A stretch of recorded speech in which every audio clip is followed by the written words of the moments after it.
Welcome to CAS 231 Desktop Publishing, Columbia Gorge Community College, The Dalles, Oregon. Mrs. Hewitt, instructor. This is your Week 8 video. We will be making a trifold brochure this week. I'd love to tell you, yeah, just go out and design it, do your own thing. It'll turn out great. But it's so hard to get a trifold well designed and have it print correctly on both sides. As one of the videos will talk about, this printing company, they end up throwing an awful lot of them away because the designs that are brought in don't print correctly. So if you have software that allows you to use a template for a trifold, I would suggest you do so. If you don't have software that allows for it, or you just love a challenge and you would rather do your own design, that is fine. But please make sure it does print correctly and you don't have something that'll end upside down, backwards, or who knows, on top of something else, or who knows what else. So that can be a little bit tricky. So as you come in here, you've got your objectives, you've got your video, and you've got your directions. So let's start with the directions. You're going to create a custom trifold brochure. Pick a topic, pick something you'd like to do, whether it's a nonprofit near and dear to your heart, community service. Some of you are involved in student groups or a business, or you have your own home babysitting service, or whatever it might be. Pick something that you can use. If nothing else, make one for like Chamber of Commerce for the Dalles or Hood River or wherever you're living that you could use to do for your town. It's really pretty open, but you do need to choose a theme and a topic and an audience because it's much easier to build to a specific audience. You know who it's going to. Color and font schemes. You're going to be formatting text to the front and the back of the brochure. So those are you're going to have text probably in all your boxes, most likely, or at least most of them. But hopefully you also have like some formatted little fancier text on the front and the back to just kind of make those jump out so that when people pick them up, they go, oh, instead of going, oh, yeah, okay. You want to get that attention like, oh, I want to pick this up and look at it. That looks cool. So that front is really important. It's going to need to have columns created. Otherwise, you're not going to end up with a trifold brochure. You'll get a flyer or something else out of it. So be careful with that. You're going to use some shapes, clip arts, and or images in it. You're going to be cropping graphics and editing the wraps so that you can get things to lay the way you want them and you don't have text on stuff and you have things aligned like it should be. So you'll probably end up saving at least one edited graphic as an image, a picture, a JPEG, bitmap, whatever it is, and then putting it in. And then apply the styles that are pleasing to the design. It should not have somebody look at it and go, ooh, the person that made this must have been colorblind. Those colors don't go together at all. So keep that in mind. As you move down here, this is a nice little link to go to check out.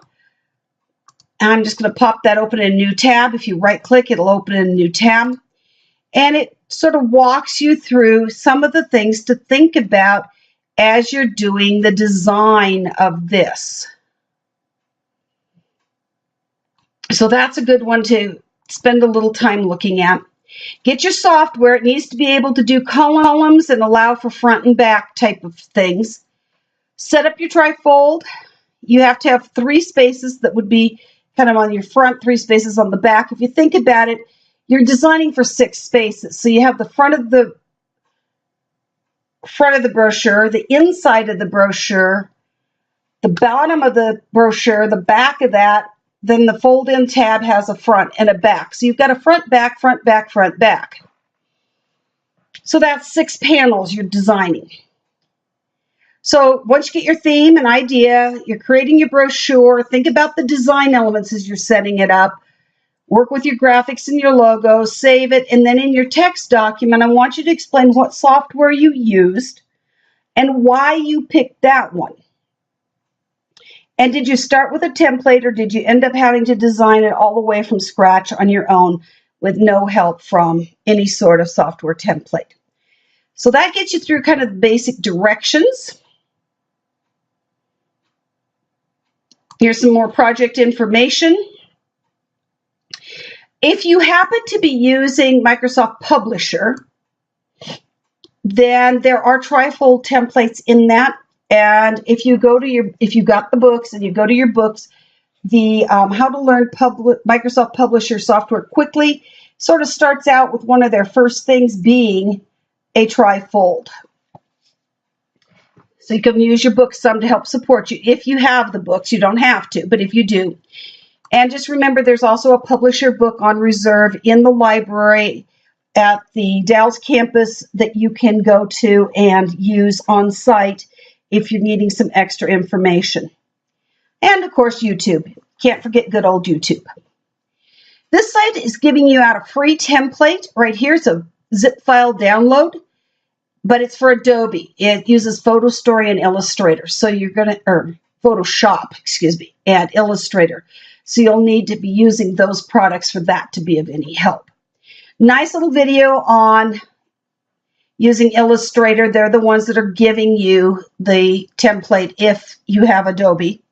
Another video, a couple more videos here, and then some links down here that may help you as well. And I think that gets us through that page.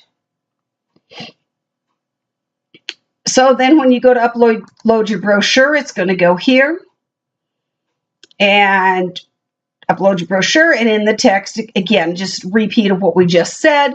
Explain what software you used, why you picked that one, whether you used a template or started from scratch. You've got your journal, and then we've got our forum to kind of wrap up with. Describe the software you're using and what aspects you like or dislike about it. Now, some of you may be using more than one program, so that shows up here in a second. Are there any pitfalls that others should be aware of before using this software? If you've used more than one program during the term, explain which ones and why you picked that one for that project, and explain the project. So you may have used multiple softwares, which is perfectly fine. And that'll pretty well get you through week 8.